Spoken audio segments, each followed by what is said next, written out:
Howdy everyone, welcome to a special episode of Devlogs, and not just because it's episode 10 and we reach double digits, though that is pretty cool.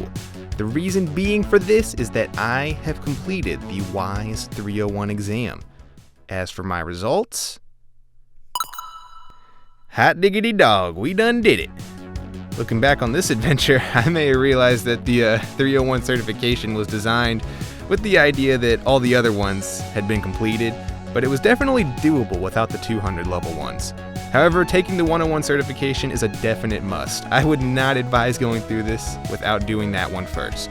Otherwise, you surely would have no idea how Wwise is doing, well, any of what it does.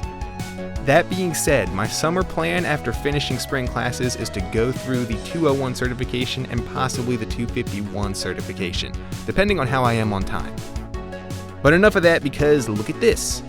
I have a very basic looking Unity scene that I made here, which if I go inside, you'll be surrounded by walls. There is an XR rig connected to the main camera object. This configuration makes it so that when I enter play mode, I can look around in the scene with a VR headset. I also have controllers tied to cube game objects that serve as your blocky hands. You might be wondering, why am I listening to all this information? If you remember what I said last episode, I have been brewing up thoughts for what to do next after getting the certification, and well, this is it. We are going to integrate a Wwise project into the scene I just showed you and go through the process of setting up an emitter and listener into our scene. Before sharing the importance of such things, let's read our table of contents. We have Make Your Own Adventure Game, integrating Wwise into a Unity project, and that's it. The other two sections are for exam preparation, which is a done deal. So it's time to apply lots of what I learned to some from-scratch projects. This project is a solo one that is being done for an advanced topics in game design class and is inspired off of my acoustics class. One of the things I hope to get out of this adventure and by sharing it is that going through this process will prepare me for what these lessons have been ushering me towards, which is collaborating with others using Wwise. I plan to share this project and potentially another one with two colleagues that have worked with me in the game jams and do their own programming, plus 3D modeling work.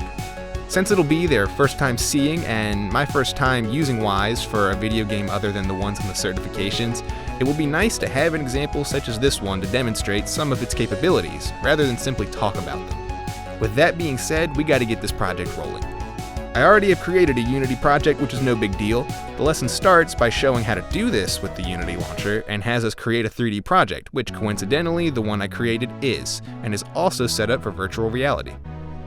Before we can integrate Wwise into Unity, we need to make sure our Unity project is closed. I have done this and am currently in the Audio Kinetic Launcher application. In the Unity tab, it shows all Unity projects I've made and has the option to integrate Wwise into it. Before we integrate, here is something important to keep in mind, which is the version of Unity you're using.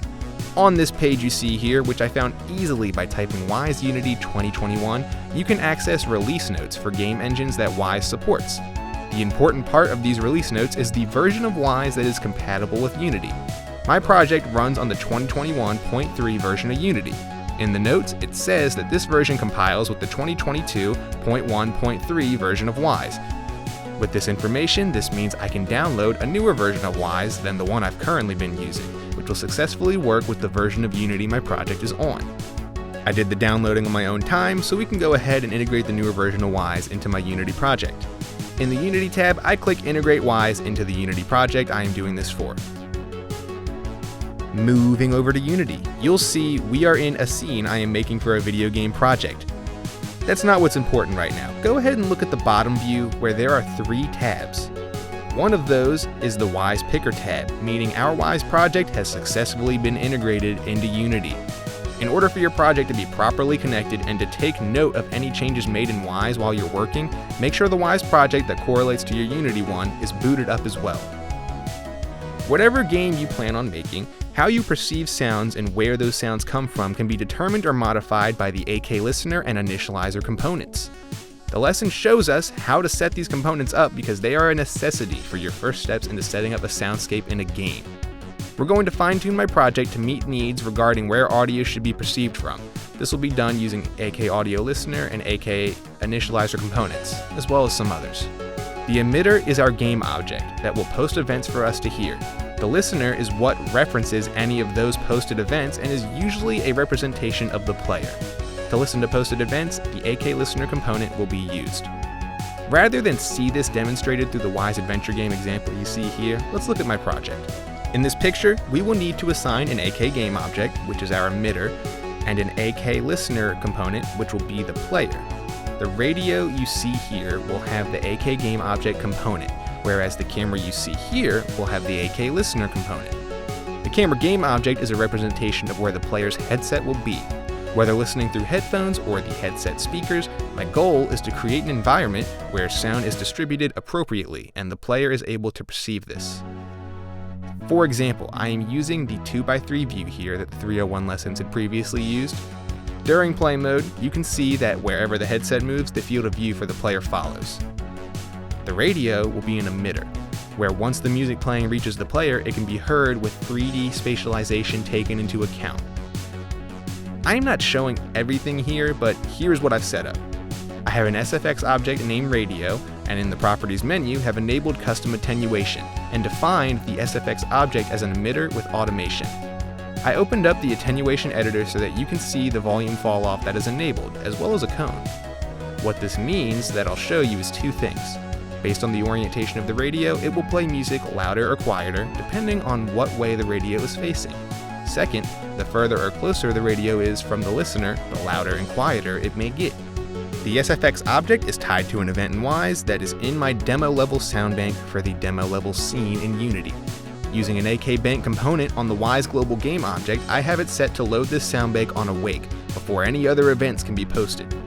When play mode starts, an AK ambient event will be posted by a game object I named Radio Song. It is positioned in the middle of the radio and has the event from Wwise tied to AK ambient, so that at the start of play mode, the song will be posted. What's more is it will have the attenuation and orientation properties that I mentioned. Let's go back to the 2x3 view and see this in action.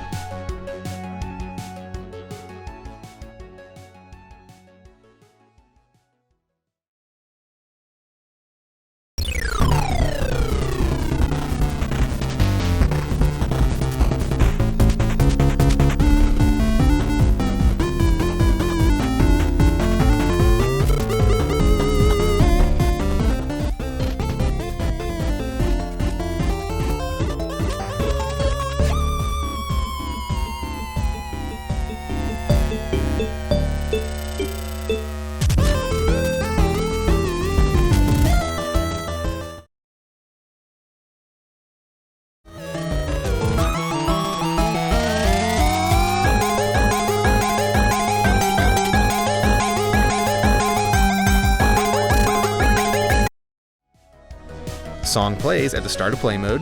When I rotated it and moved it further away or closer to the listener, the music would get quieter or louder. That's all I got for this week, but this is a great start. Thanks for watching. I'll see you in the next video. Have a good one.